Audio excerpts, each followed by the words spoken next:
Hello, I go by the name Timileyin Ajibade. You're welcome back to my channel, Baby Lawyer, where I dive into the fascinating realm of law and everything related to it.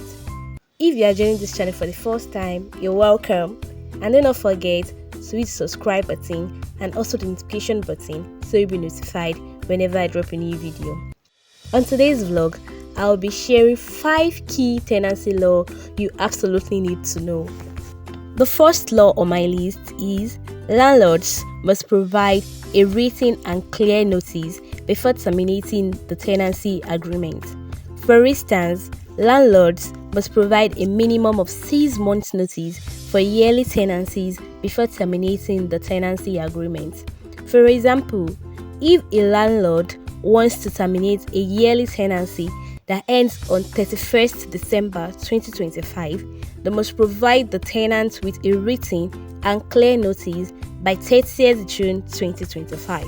Second, landlords have the right to demand for a financial security deposit known as caution fee, which is an upfront payment made by tenants, which is separate from the tenancy fee to protect the landlord from financial losses that may arise from the actions of the tenants. For example, damages to the property, unpaid utility bills, and more. However, the landlord must refund the deposit at the end of the tenancy provided that there are no outstanding issues. Third, landlords can only increase rent once in every 2 years and must provide the tenants with a written notice of at least 6 months before the expiration of the current tenancy agreement.